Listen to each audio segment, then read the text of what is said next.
So when I was about 9 or 10 years old, we moved to Russia and lived there for a couple of years. My parents felt God's call to be international missionaries, and we had to leave the country a couple years later, so we left and moved to Poland. And so I was kind of socially intimidated because I didn't have a lot of friends. And so thankfully, a couple of the volunteers from the States came out, and one of them found me at one point, and he kind of asked me some questions, and we talked for a little bit about assurance of salvation. So we prayed, and life went on. I was thankful. I felt kind of not necessarily like a new person, but I felt like now I can start living kind of a changed life.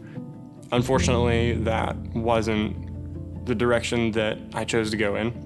I was still 13, and it was a couple of months later, I think, and I discovered pornography.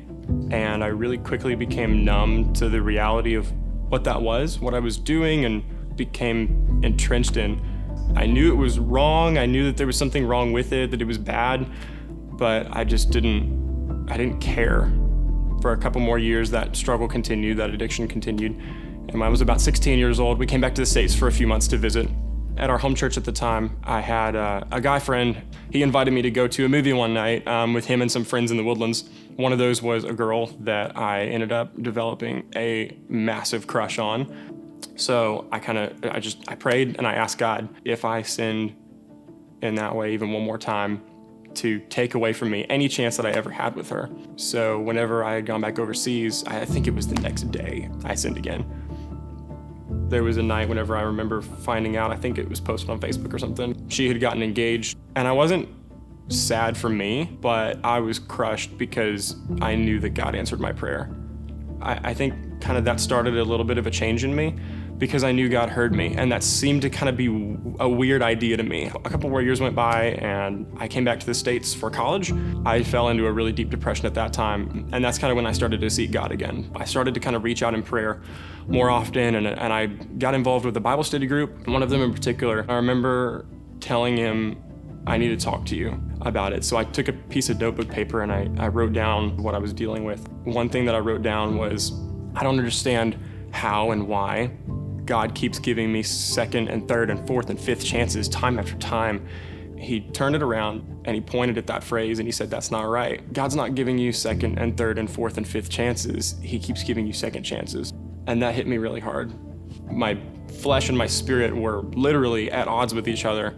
And at the end of 2015, I actually got a message from that girl again, and she said that she wanted to talk, and so we just kind of hit it off again, and it was really nice to catch up with her, and she mentioned that she had broken off the engagement, and I remember just feeling really excited about that, not just because I had a chance with her, but because I felt like maybe that meant God had forgiven me. And I woke up one night, I had a dream that she had died not knowing who I was, not knowing what I struggled with. And so I called her and we talked and opened up, confessed to her. She was the second person I ever told about this. And she prayed with me, and we ended up hanging up the phone after a little while. And so I remember just getting on my knees and thinking, this has to end now. And I gave it to him, and in his strength, he stopped it.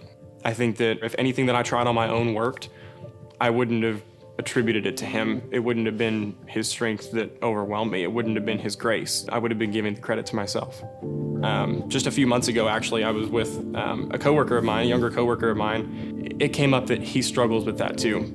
I didn't want to share my story initially because I felt like this is something that I deserve to feel guilty about. This is something I deserve to feel ashamed of. And it wasn't until I started opening up about it a little bit more that I realized most of the people I know deal with this. This is a pretty common issue. And I opened up and told him my story briefly, and the next day he texted me in the morning, not even 12 hours later, and he said, I've thought about it and I've prayed about it, and like, you're right, this is a big deal. I don't know if he ever would have stopped or if he ever would have seen that it was a big deal without me. I'm sure that he would have. God has ways of working. But I know that in that moment he used my story, and that wouldn't have happened if I hadn't shared it. It's not a story about my sin. It's not a story about my shame. It's not my story to begin with. It's always his story, no matter whose name is in front of it.